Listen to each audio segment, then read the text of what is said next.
আজ আমরা শেখাবো ন্যারেশন চেঞ্জ। এটা বলার ন্যারেশন চেঞ্জ। আচ্ছা, ন্যারেশন বলতে আমরা কোনো একটা ব্যক্তির ডাইরেক্ট স্পিচকে বোঝাই, ঠিক আছে? তো ডাইরেক্ট স্পিচের নিয়ম হলো, ধরো ডাইরেক্ট স্পিচ এর নিয়ম হলো সাবজেক্ট প্লাস রিপোর্টিং ভার্ব, ঠিক আছে, প্লাস অবজেক্ট প্লাস এবার যে রিপোর্টিং যে স্পিচটা আছে, রিপোর্টেড স্পিচ, ওটা ইনভার্টেড কমার মধ্যে থাকবে।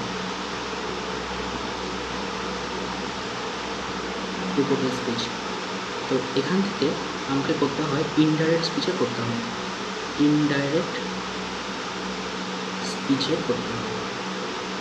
সেটার নিয়ম হলো সাবজেক্ট প্লাস রিপোর্টিং ভার্ব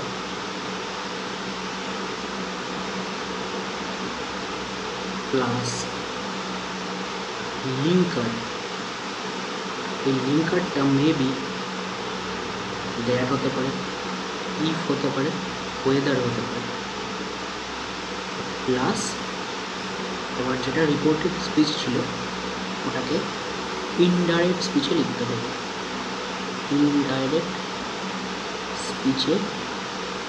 হবে, এবার এটা তো গেল নিয়ম। আচ্ছা, যখন ডাইরেক্ট স্পিচ থেকে ইনডাইরেক্ট স্পিচে যাব তখন কিছু চেঞ্জ আছে, যেমন ডাইরেক্ট স্পিচে কী থাকলে ইনডাইরেক্ট স্পিচে কী হয় সেটা আমাদের জানতে হবে। তো চেঞ্জ ইন স্পিচ কী চেঞ্জ হয়, ডাইরেক্ট কী থাকে আর ইনডাইরেক্টে কী হয় সেটা আমাদের জানতে হবে। ধরো ডাইরেক্টে যদি নাও থাকে, ইনডাইরেক্টে হয়ে যাবে দেন। ডাইরেক্টে যদি দিস থাকে, ইনডাইরেক্টে হয়ে যাবে দ্যাট। ডাইরেক্টে যদি হেয়ার থাকে, ইনডাইরেক্টে হয়ে যাবে দেয়ার। ডাইরেক্টে যদি দিস থাকে, ইনডাইরেক্টে হয়ে যাবে দোজ, ঠিক আছে? ডাইরেক্টে যদি কাম থাকে, ইনডাইরেক্টে হয়ে যাবে গো। ডাইরেক্টে যদি এগো থাকে, ইনডাইরেক্টে হয়ে যাবে বিফোর।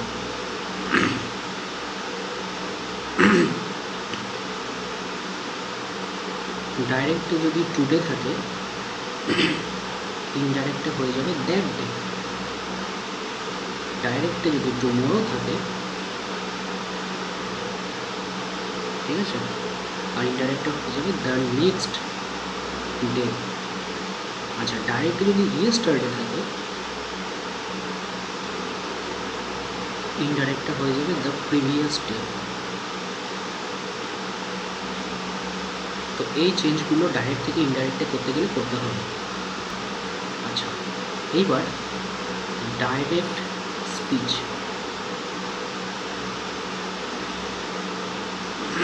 আচ্ছা, ডাইরেক্ট স্পিচটা যদি তোমাদের মনে হয় যে এটা রিকোয়েস্ট করছে, ঠিক আছে, রিকোয়েস্ট কীভাবে বোঝা যায়,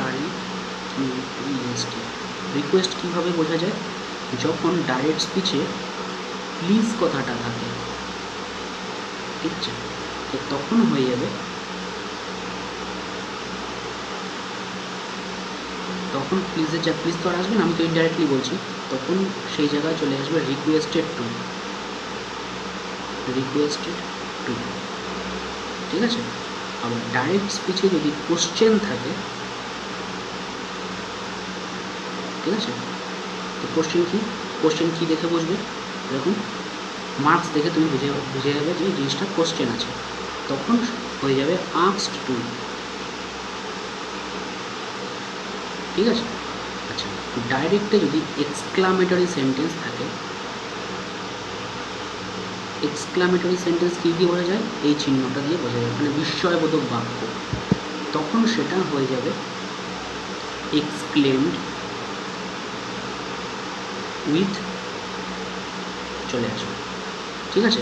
যদি এই বিস্ময়বোধক বাক্যটা কোনো ভয়বশত বিস্ময়বোধক হয় তাহলে লিখতে হবে এক্সক্লেমড উইথ, মানে ভয়বশত হলে এক্সক্লেমড উইথ মানে ভীতি, অ্যাফ্রেড, ঠিক আছে, exclaimed with horror, exclaimed with horror. যদি এই বিস্ময়বোধক বাক্যটা দুঃখবশত থাকে তাহলে এক্সক্লেমড উইথ সরো। যদি বিস্ময়বোধক বাক্যটা আনন্দ সহকারে থাকে তখন হবে এক্সক্লেমড উইথ জয়। ঠিক আছে, এই হচ্ছে তোমাদের ন্যারেশন চেঞ্জের নিয়ম। এইবার কিছু এক্সাম্পল দিয়ে আমি এটার পুরো এক্সপ্লেন করবো জিনিসটাকে। দেখো, আমি কিছু এক্সাম্পল কালেক্ট করেছি। দেখো, সিম্পল, কোনো মানে টাফ কিছুই নেই। প্রথমে আছে the old man says I am ill. বৃদ্ধ মানুষটি বলে আমি অসুস্থ। তাহলে এটাকে যখন ইনডাইরেক্টলি লিখব, দ্য ওল্ড ম্যান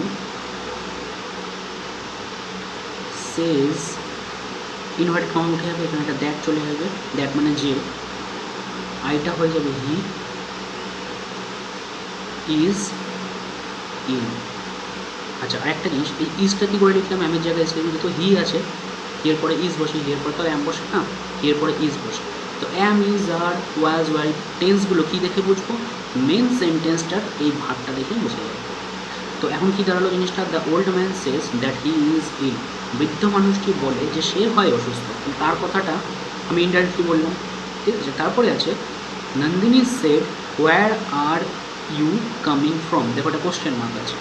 তাহলে নন্দিনীর জিনিসটা সেট করছে না, জিনিসটা আস্ক করছে। তখন আমি ইনডাইরেক্টলি বলবো, তখন লিখবো নন্দিনী আস্কড।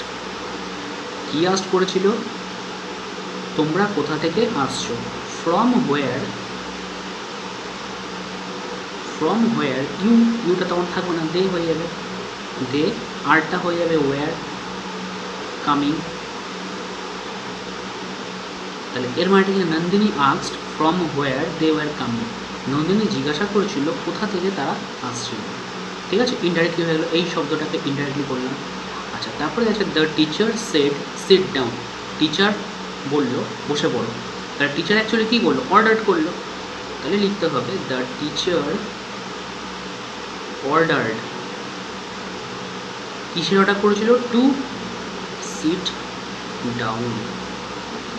ঠিক আছে, দ্য টিচার অর্ডার করেছিল বসে পড়ার জন্য।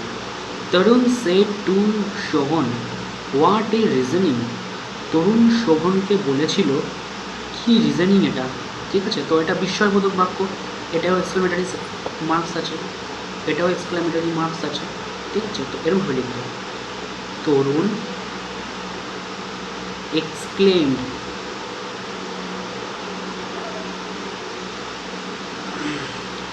তরুণ exclaimed with Shobhan that was a sound reasoning. Sound reasoning এর মানেটা হলো, আগে কোশ্চেনটা মানে বলি, Tarun said to Shobhan what a reasoning. Tarun শোভনকে বলেছিল কি কারণ এটা, কী ধরনের কারণ, ও কী ধরনের কারণ এটা। তো আমি লিখলাম তরুণ এক্সক্লেমড উইথ শোভন। তরুণ শোভনের সাথে অবাক হয়ে গেল যে সেটা ছিল একটা খুব বড় কারণ। ঠিক আছে, তো এটাকে আমি মানে চেঞ্জ করলাম না। শোনো, কোনো জিনিসের যখন ডাইরেক্ট থেকে ইনডাইরেক্ট করবে তার জন্য মানে চেঞ্জ না হয়, আমি শুধু তার কথাটা ইনডাইরেক্টলি বলবো। তো এটাও তাই হচ্ছে, এটা ইনডাইরেক্টলি বললাম। সে তো, তরুণ তো সেই কারণেই অবাক হয়ে গেছিলো যে কারণটা কী প্রকারের কারণ ছিল। তা আমি সেটা অবাক হয়ে গিয়েই লিখলাম। ঠিক আছে, exclaimed with Shobhan that was a sound reasoning. এটা একটা বিশাল বড় কারণ। ঠিক আছে, এর অর্থটাও চেঞ্জ হলো না, আবার ইনডাইরেক্টলি হয়ে গেল। ঠিক আছে, তো এই হচ্ছে তোমাদের ন্যারেশন চেঞ্জ। ন্যারেশন চেঞ্জ করা এমন কিছু কঠিন না। ঠিক আছে, এর আগে ভয়েস চেঞ্জ বুঝেছি, তো ভয়েস চেঞ্জটা আশা করি তোমরা সবাই বুঝতে পেরেছো। ঠিক আছে, আশা করি আমার এই ভিডিওটা থেকে ন্যারেশন চেঞ্জটাও এখন সবাই বুঝে যাবে।